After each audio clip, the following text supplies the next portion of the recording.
Oh, wasn't that fun? And in one possession games in the second half, Kirk Cousins, a total QBR of 41. That's 29th in the NFL.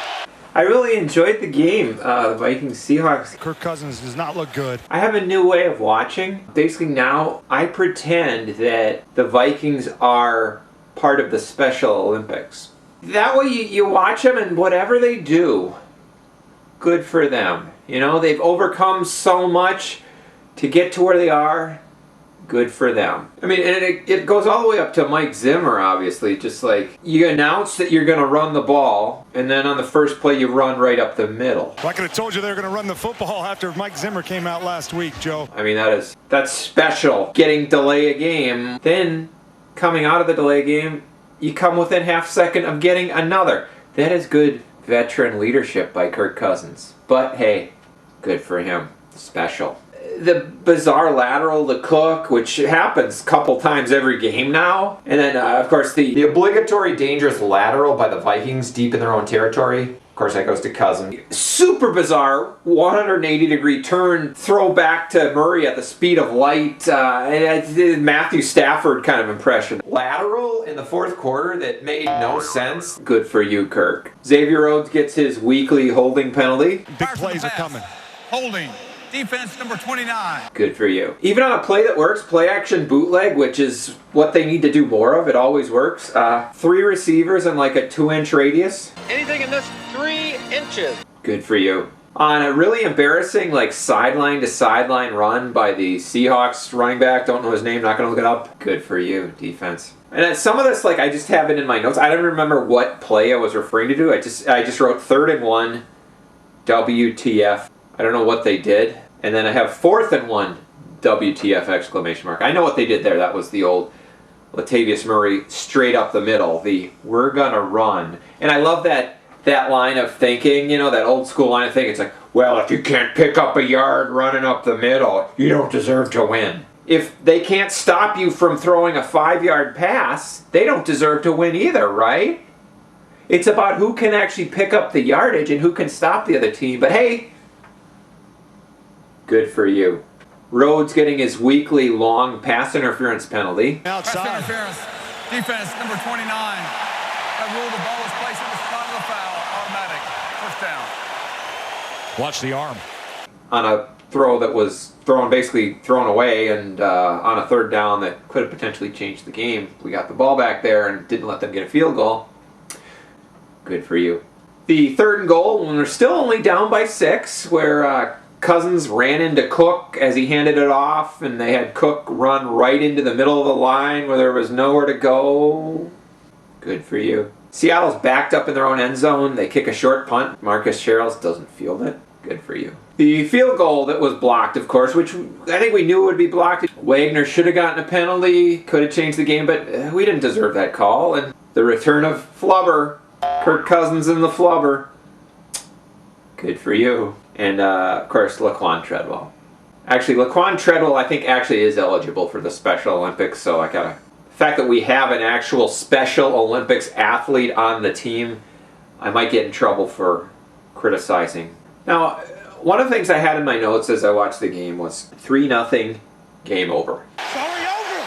It's over. That was where the Seahawks got their first field goal in the first half, I think, and I was like, game over. You know, this defense, this Minnesota defense, they may have to score some points.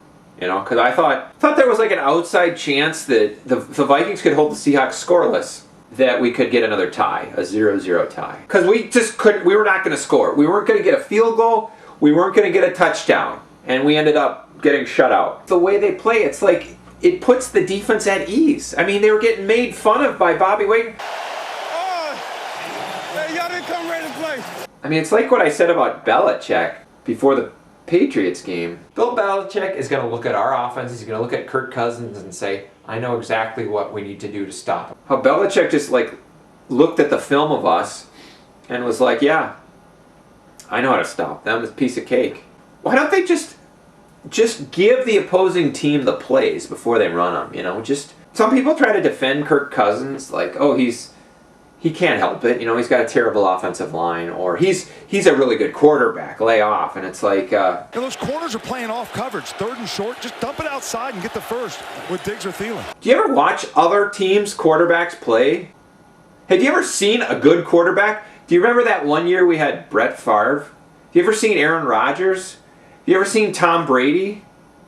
Did you watch Patrick Mahomes convert 2 unbelievable 4th downs, keep his team in the game, and eventually win? That's what good quarterback play looks like.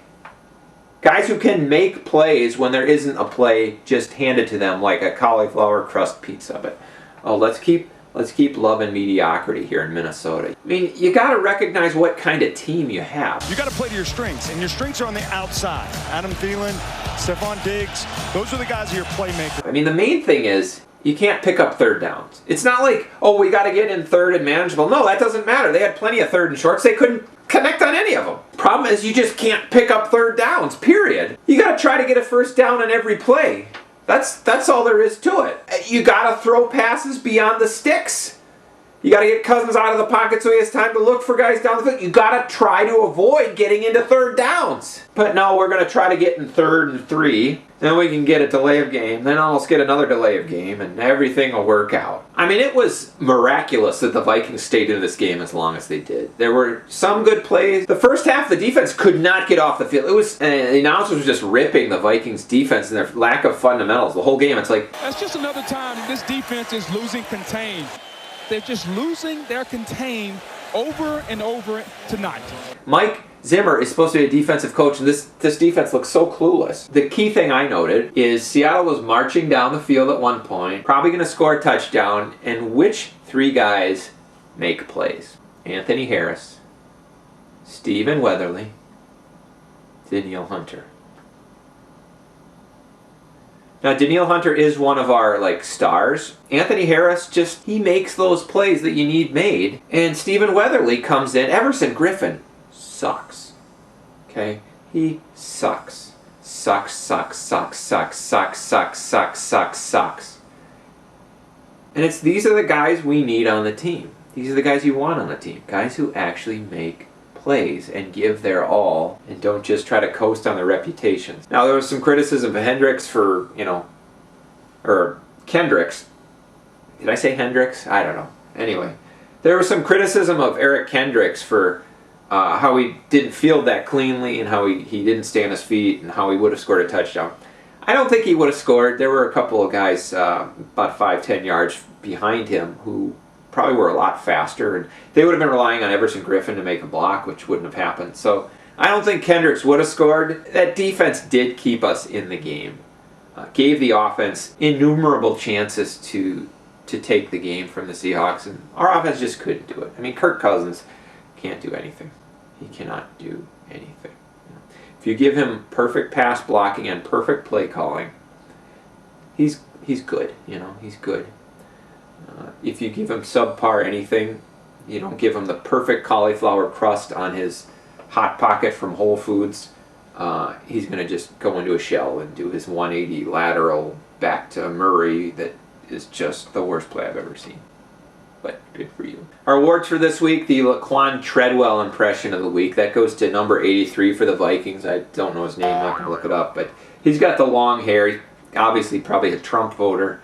That was a good impression, how it hits you right in the hands and it ends up on the ground. Although I didn't see him try to blame anyone else for it or throw his helmet, so he's got to work on that. And he didn't signal 1st down after he dropped it. So, he's got to work on his Treadwell impression, but, I think if you get too good of a Laquan Treadwell impression, with Laquan being, a Special Olympics guy, you're going to have to go to sensitivity training. So the garbage tackle of the week, that goes to Harrison Smith, who really didn't do anything all game, even though he's a first ballot JV Hall of Famer. But after Russell Wilson got the big scramble that pretty much put the game away, Harrison Smith came in, made a nice tackle for loss after the game was decided. The award for an announcer who's clearly speaking directly to Vikings fans because he knows they're watching it because their team isn't playing at that time, that goes to... Hill is limping, and you can tell it's for real. I think it was Romo. And you can tell it's for real. Talking about Tyreek Hill, limping, and he's like, oh, he's hurt for real. Because obviously he's talking to Vikings fans who are used to watching Xavier Rhodes, who, acts hurt but isn't. And he's like, well, Tyreek Hill's really hurt, okay? I know it looks like he's just acting like Xavier Rhodes, but he's really hurt. You can tell it's for real. Award for, like, the weirdest thing I've ever heard, that goes to, what's his name, Booger McFarland? Number 99, Daniil Hunter. His arms are longer than the Mississippi River. The announcer who just weirdly, like, sits down by the field on Monday night. I mean, this Monday Night Football announcing crew, it's just like, what the heck? His arms are longer than the Mississippi River. What? His arms are longer than the Mississippi River. What? Anthony Barr wants no part of Josh Allen. And of course, the Kirk Cousins Award for garbage passing statistics goes to Kirk Cousins. Is this like the third or fourth time he's won it? That's pretty good. Because in order to win an award for garbage passing statistic, well, really, you got to be like 29th in the NFL in QBR in games in the second half where you're down by, I think, a touchdown or less, which he is. He's like the worst quarterback in the NFL in close games in the second half. So that's good, and that means he ends up getting down by more than a touchdown, gets to the point where the team is pretty much out of the game, and he can then get that prevent defense to allow him to get a garbage touchdown that has no effect on the outcome but helps his stats and helps some of the really stupid fans, homers, justify calling him a good quarterback. So obviously the Vikings are now out of the playoffs at 6-6-1, so it's next year, right? No! They're still in the playoffs, technically. And with their schedule, pretty much all they have to do is win 2 of their last 3. All they have to do, I mean, with this team, that's a big ask, but they have a good chance to make the playoffs. I don't think they will. I don't see any of these games as definite wins. I mean, there's no such thing with this Vikings team. But Anthony Barr wants no part of Josh Allen. They could lose to Miami. It could be like that Bills game. Anthony Barr wants no part of Josh Allen. Because I just see them coming out flat as a pancake. Head East album, I believe. And I could see them losing that. And Cousins, I think, is just, he's lost it. He is checked out. So he's not going to have a good game either. I could see him losing to Miami. And then at Detroit, they could lose at Detroit, no problem. And then playing the Bears, it depends. That Bears game is kind of the wild card, because if the Bears don't have anything to play for, and maybe the Bears will want us to win so we get into the playoffs and they can face us, because I think they are dying to face us. We might get into the playoffs because of that. Dolphins this week, I see them losing. I see them coming out flat and losing. Our defense is going to have to win us the game. I think our defense is going to have to win us every game the rest of the way. They're just not that good, but maybe playing at home. But no confidence. Like I said, just it's like watching the Special Olympics. Good for you, Vikings. Good for you.